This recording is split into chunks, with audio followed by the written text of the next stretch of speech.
தென்னாடுடைய சிவனே போற்றி, எந்நாட்டவர்க்கும் இறைவா போற்றி. அனைத்து தமிழ் உள்ளங்களுக்கும் கனிவான வணக்கங்கள். குரு பகவானின் அதிசார பெயர்ச்சி. குரு பகவான் 12 ராசிகளுக்கும் அற்புதமான பலன்களை தன் ஸ்தான பலத்தாலும் அருட்பார்வையாலும் அள்ளி வழங்குபவர். அதனால்தான் குரு பார்க்க கோடி நன்மை என்பார்கள். குருவின் திருவருள் சகல மங்களங்களையும் சுபிட்சத்தையும் அளிக்கும். குரு பிரம்மா, குரு விஷ்ணு, குரு தேவோ மகேஸ்வரக, குரு சாஸ்தாத் பரபிரம்மா, தஸ்மை ஸ்ரீ குருவே நம என்கிற மந்திரத்தை சொல்லி குருவை வணங்க நன்மைகள் தேடி வரும். ஒரு ஜாதகத்தில் ஏராளமான தோஷங்கள் கெடுக்கும் நிலையில் இருந்தாலும் கூட அப்படி தோஷம் ஏற்படுத்தக்கூடிய கிரகத்துக்கு குருவின் பார்வையோ தொடர்போ இருந்தால் அது கெடுதல்களை செய்யாது என்பது சிறப்பு. அப்படிப்பட்ட குரு பகவான் ஆண்டுக்கு ஒரு முறை ஒரு ராசியில் இருந்து அடுத்த ராசிக்கு பெயர்வார். சில நேரங்களில் அதிசாரமாகவும் வக்கரமாகவும் முன்னும் பின்னும் உள்ள ராசிகளுக்கு குரு பகவான் சஞ்சாரம் செய்வதும் உண்டு. அந்த வகையில் தற்போது தன் பகை வீடான மிதுன ராசியில் சஞ்சாரம் செய்யும் குரு பகவான் அதிசாரமாக கடகராசியில் பிரவேசித்து உச்சமடைய போகிறார்.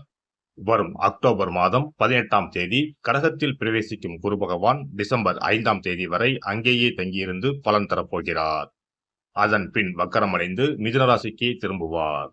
இதில் குரு பகவானின் அதிசார காலம் மட்டும் என எடுத்துக்கொண்டால் 48 நாட்களுக்கு குரு கடகத்தில் பூர்ணமாக சஞ்சரித்து அற்புதமான பலன்களை தரப்போகிறார். அடுத்த ஆண்டு நிகழும் குரு பெயர்ச்சிக்கு பின்னர் ஓராண்டு உங்கள் வாழ்க்கை எப்படி இருக்கும் என்பதற்கான முன்னோட்டமாக இந்த 48 நாட்களும் அமையும் என்றால் அது மிக இல்லை. அந்த வகையில் இதில் அற்புதமான பலனை பெறப்போகும் ராசிக்காரர்கள் என்றால் முதலில் மிதுன ராசியை சொல்லலாம். ஜென்ம குருவாக இருந்தவர் தனஸ்தானத்துக்கு நகர்வது நல்ல மாற்றமாகும். கன்னி ராசிக்கு லாபஸ்தானத்தில் அமர்ந்து உற்சாகத்தை கொடுக்க போகிறார். விருச்சக ராசிக்கு 9இல் அமர்ந்து ஆசுவாசப்படுத்தப் போகிறார். மகர ராசிக்கு 7இல் அமர்ந்து ஆனந்தமான வாழ்வை தரப்போகிறார். மீனராசிக்காரர்கள் கஷ்டங்கள் நீங்கி சுகமான வாழ்வை அனுபவிப்பார்கள். மற்றபடி தனகாரகரான குரு பகவான் உச்சம் அடைவதால் உலகெங்கும் பணத்தட்டுப்பாடு ஓரளவு நீங்கும். வாரா கடன்கள் வங்கிகளுக்கு அதிகம் வசூலாகும்.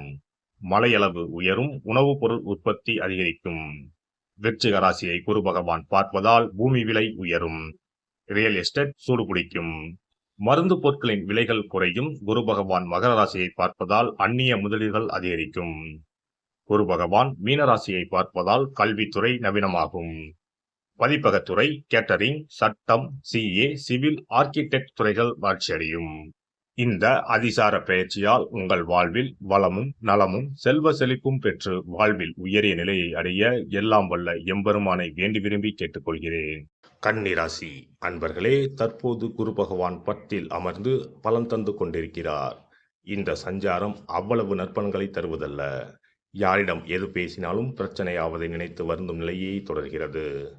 பணவரவும் கொஞ்சம் அளவோடு இருக்கும். வேலை இடத்திலும் தேவையற்ற சிக்கல்களும் மன உளைச்சலும் வந்து போகும். அதிகாரிகளிடம் உரிமை எடுத்து பேசப்போக அது பிரச்சனையில் முடியும். ஆனால் இந்த நிலையில் இருந்து விடுதலை என்பதைப் போல அக்டோபர் 18ஆம் தேதி முதல் 48 நாட்கள் குரு பகவான் 11இல் வந்து அமரப்போகிறார். இந்த அதிசார குரு பெயர்ச்சி உங்களுக்கு மிகுந்த நற்பலன்களை வாரி வழங்கப் போகிறது. அரைகுறையாக நின்று போன வேலைகள் நல்ல விதத்தில் முடியும். உதவி செய்கிறேன் என்று அலைக்கழித்தவர்கள் இனி தேடி வந்து உதவுவார்கள். எதிர்பாராத பெரிய தொகை ஒன்று கைக்கு வரவும் வாய்ப்பிருக்கிறது. வீடு வாங்க விண்ணப்பித்த கடன் தொகை கைக்கு வரும். புதிய வீடு அல்லது நிலத்தை கிரயம் செய்யவும் வாய்ப்புண்டு. 11ஆம் வீட்டில் குரு பகவான் அமர்வதால் மூத்த சகோதர உறவுகளால் நன்மைகள் உண்டாகும். சிலருக்கு பங்கு சந்தையில் நல்ல முன்னேற்றம் ஏற்பட்டு லாபம் கிடைக்கப் போகிற காலமாக இது அமையும். அதே போன்று வியாபாரம் அற்புதமாக இருக்கும். நல்ல வேலையாட்கள் அமைவார்கள். புதிய பங்குதாரர்கள் கிடைக்கவும் வாய்ப்புண்டு. புதிய ஒப்பந்தங்கள் கையெழுத்தாகும். உத்தியோகத்தில் இதுவரை இருந்து வந்த போராட்டகரமான நிலை மாறும். எதிர்பார்த்த அங்கீகாரம் கிடைக்கும். தொல்லை தந்த அதிகாரி இடமாறி போவார். புதிய பொறுப்புகளும் சம்பள உயர்வும் கிடைக்கும். புதிய வேலை கிடைக்கவும் வாய்ப்புண்டு.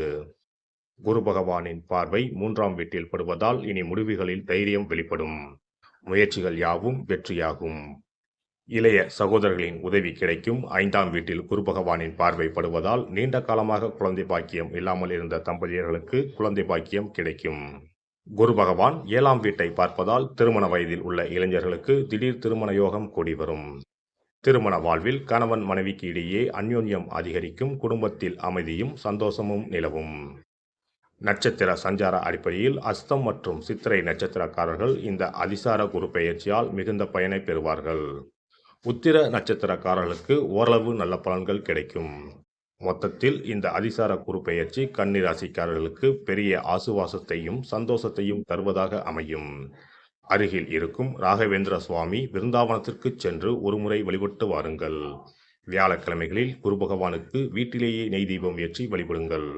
மாற்றுத்திறனாளிகளுக்கு உதவுங்கள். குரு பகவானின் அருள் பரிபூர்ணமாக கிடைக்கும். சிறப்பு தொகுப்பு: தோஷங்களை நீக்கும் கற்பூர பரிகாரம். வாஸ்து சாஸ்திரங்களின்படி வாழ்க்கையில் மகிழ்ச்சியையும் செழிப்பையும் கொண்டு வர பல வழிகள் உள்ளன. வருமானம் பெருக, வீட்டில் உள்ள கண் திருஷ்டி நீங்க, வேலை கிடைக்க, பல சுப பலன்கள் கிடைக்க, சிறு விஷயம் செய்தால் எல்லாம் நல்லபடியாக நடக்கும். வாஸ்துப்படி கற்பூரம் மற்றும் கிராம்பு எரிப்பது பல பிரச்சனைகளை சமாளிக்கும். இரவில் கிராம்பு வைத்து கற்பூரம் கொளுத்துங்கள். ஆசைகளை நிறைவேற்றும் சக்தி கற்பூரத்திற்கு உண்டு. உங்கள் விருப்பம் நன்றாக இருந்தால் அது நிச்சயம் நிறைவேறும். பண பிரச்சனைகளில் இருந்து விடுபட சனிக்கிழமை இரவு படுக்கைக்கு செல்வதற்கு முன் கிராம்பு மற்றும் கற்பூரத்தை வெள்ளிக் கிண்ணத்தில் எரிக்கவும். இப்படி செய்தால் பண பற்றாக்குறையை போக்கலாம். வீட்டில் உள்ள எதிர்மறை சக்தியை விரட்ட கற்பூரம், கிராம்பு மற்றும் ஏலக்காய் நன்றாக வேலை செய்யும். இவை தீய சக்திகளை வீட்டில் இருந்து விலக்கி வைக்கும். கற்பூரம், 5 ஏலக்காய், 5 கிராம்பு ஆகியவற்றை ஒரு பாத்திரத்தில் எடுத்து எரிக்கவும். முதலில் பூஜை அறையில் வைத்து எரித்துவிட்டு அந்த புகையை வீட்டின் மூலை முடுக்கெல்லாம் பரவவிட வேண்டும். இவ்வாறு செய்வதன் மூலம் வீட்டில் அமைதி உண்டாகும். கண் திருஷ்டி நீங்கும். எதிர்மறை ஆற்றல்கள் அகற்றப்படும். வீட்டில் இருப்பவர் மீது தீய பார்வை இருந்தால் அது நீங்கும். இவற்றை எரிப்பதன் மூலம் வீட்டில் உள்ள எந்த நோய்வாய்ப்பட்ட நபரின் உடலில் இருந்தும் அந்த பிரச்சனைகள் நீங்கும். ஆரோக்கியம் மேம்படும். சனிக்கிழமை அன்று மாலை வீட்டில் கிராம்பு மற்றும் கற்பூரத்தை எரிப்பது குடும்ப உறுப்பினர்களுக்கு மகிழ்ச்சியையும் அன்பையும் தரும்.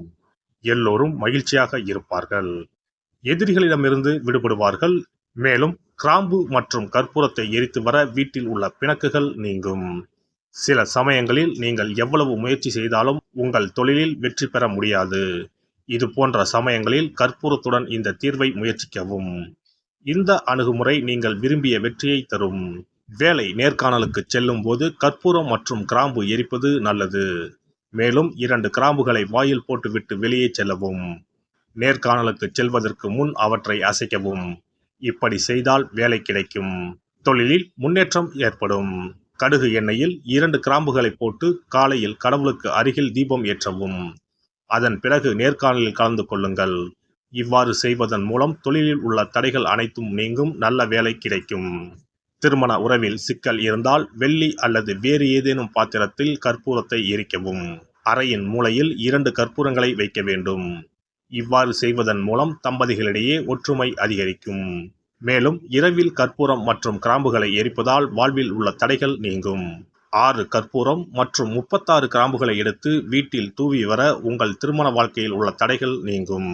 எந்த ஒரு பரிகாரமாக இருந்தாலும் அதை முழு மனதோடு தெய்வ நம்பிக்கையோடு தொடர்ந்து செய்து வந்தால் மட்டுமே பலன் கிடைக்கும். எனவே நம்பிக்கையோடு செய்து பலனை பெறுங்கள். நல்லதே நடக்கும்.